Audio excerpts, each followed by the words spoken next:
Welcome to the Deep Dive. Today, we're jumping straight into some really compelling ideas about where things stand globally. Yeah, this all comes from a recent interview with Willem Middelkoop. He was on the Future of Finance YouTube channel. Right, Middelkoop. He wrote When the Dollar Falls, way back in, what, 2007? That's the one. And in this interview, he lays out some, well, potentially massive shifts happening in geopolitics and finance. So that YouTube chat is our main source today. Exactly. And our mission, if you like, is to pull out his core arguments. We want to understand this potential turning point he talks about, the role of gold and what it all means, really. And make it clear, detailed, but, not overwhelming. Precisely. For anyone looking to get up to speed quickly. Okay, so Middelkoop. For listeners who might not know him, he's often seen as a system critic, right? An investor, entrepreneur. Yeah, quite a visionary perspective often. He's been in finance a long time, founded Amsterdam Gold, involved with Gold Republic now. And what really kicks this off is his feeling, his strong sense that we're right at the start of something big, a turning point. Politically and economically, yeah. He feels this era, the last few decades, it's kind of winding down. A new one beginning. And who's the winner, in his view? Gold. He sees gold as the big beneficiary of all this change. And why is that? Well, a key reason he points to is debt. Just the sheer level of global debt. He thinks that's a major driver for gold's value increasing. And not just a blip. No, he sees this as a longer trend, maybe the next 5, even 10 years. Wow. He also mentioned this being a unique historical moment. Yeah, because of information, communication speed, plus these big political shifts. He mentions people like Musk, Mill, Trump, and what's happening in Europe. Okay, let's dig into the dollar part. This is where it gets really interesting, I think. Definitely. So since 1971, when the dollar came off gold? Right, Nixon shop. Exactly. Since then, the dollar and U.S. treasuries have been the classic safe havens, yeah. You hit a crisis, money flows there. That was the playbook. But Middelkoop argues this crisis is different. He calls it self-inflicted, partly maybe started by Trump's tariffs. Aimed at what? A debt refinancing for the U.S., a monetary reset. That's the idea he puts forward.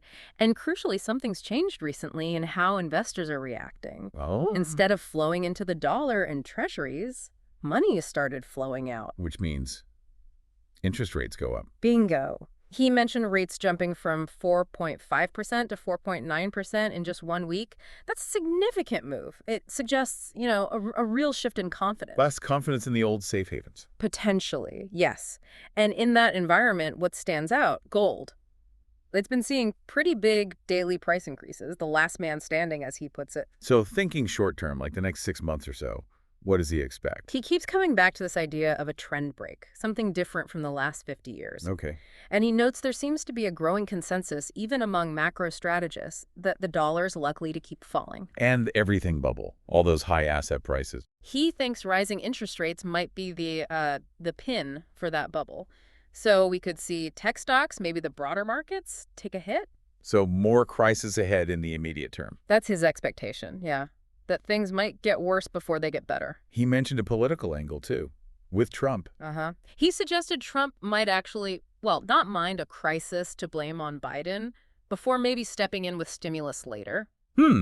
Interesting political calculus there. And meanwhile, China's already started stimulating its economy, he points out. So after this rough patch, maybe 3 to 6 months, then what? He expects a new rally, specifically in gold, silver, and also Bitcoin. Okay, how do we actually spot this crisis atmosphere he talks about? It's not just watching the S&P 500, is it? No, he really emphasizes the bond market. That's where the big institutional money plays. Right. He mentioned a tweet he sent April 7th. Yeah, apparently he tweeted something like, expect a market recovery if Trump delays tariffs, and then noted the dollar weakening and rates spiking right after. And what happened? Trump announced a 90-day tariff delay, 12 hours later. Wow. That really highlights how sensitive the bond market is, how closely it's being watched. Absolutely. And the Fed saying around the same time they were ready with support programs, it suggests they were worried too. It's about stability, yeah. And he also mentioned the dollar index is getting close to breaking old lows. More volatility likely. Makes sense. Now, people will naturally compare this to 2008. How does Middelkoop see it? Similar. Different. He argues it's quite different. 2008 was rooted in that global housing bubble, remember, very interconnected. Right, subprime mortgages, contagion. This time he feels it's more, as he said, self-initiated by the U.S. Less of an external shock, more internal policy driven, perhaps?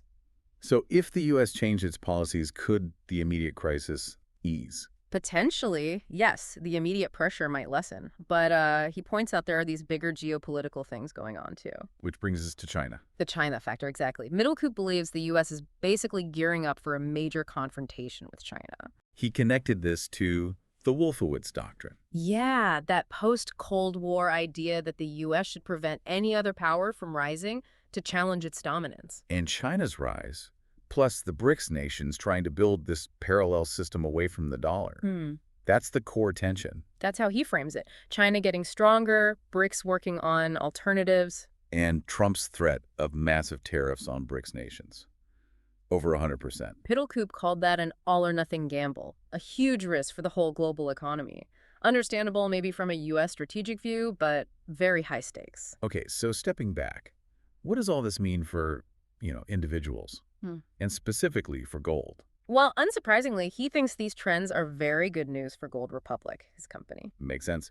And his price target for gold? He had a long-term target of $5,000 an ounce. Now he thinks it could get there within a year. Within a year, that's bold. It is. And looking further out, he compared the current gold move to the 1970s. Which suggests? Based on that comparison, he floated a potential range of, get this, $10,000 to $20,000 an ounce. Whoa. Okay. But yeah, a big caveat. He stressed that hitting those kinds of numbers would probably mean really significant trouble, major unrest, within the dollar system itself. okay, that makes sense. Shifting gears slightly, what about the current economic numbers coming out of the U.S.? He didn't mince words, called them reasonably disastrous. Really? Like what? He pointed to consumer confidence being lower now than even during the worst of 2008 or the COVID crash. That's saying something. Yeah. And he thinks there could be more economic pain coming, especially after the summer. And how is he positioning his own fund? Very defensively. He mentioned high cash reserves, using hedging strategies, battening down the hatches, basically. It reflects his outlook. Does this change his personal investment strategy much? Apparently not drastically. He said his portfolio allocation is broadly similar to what it's been for maybe 15 years. Which is? Roughly 25% real estate, he mentioned, diversifying into Dubai, partly for tax reasons. Then 25% stocks, including his own fund. Okay. Another 25% in physical gold and silver. And the final 25% Bitcoin. Ah, interesting. Bitcoin over cash now. Yes, he said it's now his preferred liquid asset over cash. He buys on dips, sees it as digital gold. And he has a target for Bitcoin too. He mentioned a potential $100,000, driven partly by the idea that some countries might start holding it as a reserve asset. Okay, let's circle back to China's strategy for a moment. Right. Middlecoop emphasized that China hasn't been sitting still. They've been building global influence for years. The Belt and Road Initiative, building ties with Europe. Exactly. Things the U.S. perhaps underestimated, maybe feeling a bit too secure in its top spot. And this connects to critical metals. Yes. He highlighted recent executive orders from Trump about critical metals. And this is where China has huge leverage. How so? Their refining capacity. For many crucial metals, China processes something like 60% to 95% of the global supply. 95%. That's dominance. It really is. He stressed how reliant the West has become, maybe surprisingly so. And setting up alternative supply chains isn't easy. He gave an example. Yeah, like new graphite production maybe in Morocco, but still needing Chinese tech for the processing. It's complex. So the U.S. is trying to catch up now, build its own supply chains. They're accelerating efforts, yes. But, he warns, it's a long haul. 10, 15 years maybe to get new mines fully operational. And governments are asking experts like him for advice now. He indicated they are, yes, but his tone suggested it feels a bit late in the game. Right, trying to close the barn door after the horse is bolted, maybe? Something like that. Okay, so as we wrap up, did Middlecoop offer one final tip for investors? He did, very clear. Buy silver. Silver. Why silver specifically? His argument is basically value. It's way cheaper than gold, like 100 times cheaper by price per ounce currently. But it's more common in the ground. About 10 times more abundant, yes. But historically, that price ratio, gold to silver, has averaged much lower, around 15 to 1. Implying silver is massively undervalued right now compared to gold, based on history. That's his take. He even said his own family holds more silver than gold. Though, not at home, he added. Good safety tip. Okay, so let's try and summarize this deep dive based on Middlecoop's perspective. All right. So, The big picture is a potential major turning point for the global financial system.